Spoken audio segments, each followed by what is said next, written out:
പാലക്കാട് ജില്ലാ പഞ്ചായത്ത് ഭരണസമിതിയുടെ പ്രഥമ ബഡ്ജറ്റിൽ കുഴൽമന്നം ജില്ലാ പഞ്ചായത്ത് ഡിവിഷനിൽ 1 കോടി രൂപയുടെ വിവിധങ്ങളായ പദ്ധതിക്ക് തുക നീക്കിവച്ചിട്ടുണ്ട് എന്ന വിവരം സന്തോഷപൂർവ്വം അറിയിക്കുന്നു.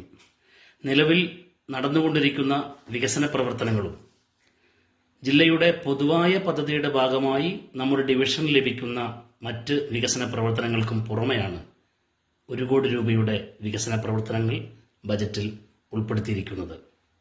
തികഞ്ഞ യാഥാർത്ഥ്യ ബോധത്തോടുകൂടി സമൂഹത്തിലെ സർവ്വ ജനവിഭാഗങ്ങളെയും സ്പർശിച്ചുകൊണ്ടുള്ള ജനകീയ ബജറ്റാണ് 2026-27 സാമ്പത്തിക വർഷത്തേക്ക് വേണ്ടി ജില്ലാ പഞ്ചായത്ത് പ്രസിഡന്റ് TM ശശിയുടെ അധ്യക്ഷതയിൽ വൈസ് പ്രസിഡന്റ് ശ്രീമതി സരിത അവതരിപ്പിച്ചിട്ടുള്ളത്. കാർഷിക മേഖലയിലെ പദ്ധതികൾ, മാലിന്യ സംസ്കരണവുമായി ബന്ധപ്പെട്ട പദ്ധതികൾ, ഹരിതകർമ്മ സേനയുടെ ശാക്തീകരണം, പട്ടികജാതി ഉന്നതികളിലെ സമഗ്ര വികസനം, മിനി മാസ്റ്റ് ലൈറ്റുകൾ, ഹാപ്പിനെസ് പാർക്ക്, കുടിവെള്ള പദ്ധതികൾ, ജില്ലാ പഞ്ചായത്തിന് കീഴിൽ വരുന്ന സ്ഥാപനങ്ങളിലെ മെയിൻ്റനൻസ് വർക്കുകൾ, വിദ്യാഭ്യാസ പ്രോജക്റ്റുകൾ തുടങ്ങി വ്യത്യസ്തമായ പദ്ധതികളാണ് നമ്മുടെ ഡിവിഷനിൽ ആവിഷ്കരിച്ചിട്ടുള്ളത്. പാലക്കാട് ജില്ലയുടെ 2026-27 ബഡ്ജറ്റ് ജനപ്രിയമാകുന്നത് ബഡ്ജറ്റിൻ്റെ സ്വീകാര്യതയും ബഡ്ജറ്റിൻ്റെ യാഥാർത്ഥ്യ ബോധവും തന്നെയാണ്.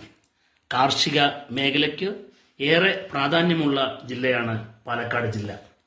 നെല്ല് സംഭരണവുമായി ബന്ധപ്പെട്ടും കാർഷിക ഉൽപ്പന്നങ്ങളുടെ മൂല്യവർദ്ധിതമായി നിർമ്മിക്കുന്നതിനും വിപണനം കണ്ടെത്തുന്നതിനുമായ പദ്ധതികളും ആവിഷ്കരിച്ചിട്ടുണ്ട്.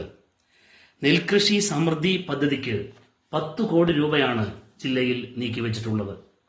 ജില്ലാ ആശുപത്രിയിൽ ക്യാൻസർ കെയർ എന്ന പുതിയ ചുവടുവയ്പ്പിന് 1 കോടി രൂപ ബജറ്റിൽ വകയിരുത്തിയിട്ടുണ്ട്.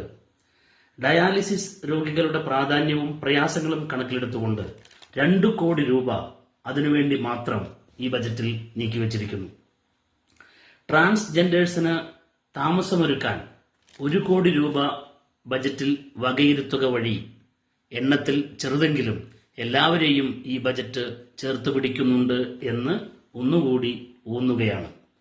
വനിതാ തൊഴിൽ സംരംഭങ്ങൾക്ക് 3 കോടി രൂപ വകയിരുത്തിയിരിക്കുന്നു. കളിസ്ഥലം വാങ്ങുന്നതിന് തയ്യാറാക്കുന്നതിന് 1 കോടി രൂപ നീക്കിവച്ചിട്ടുണ്ട്. തദ്ദേശ സ്വയംഭരണ സ്ഥാപനങ്ങളെ കൂടി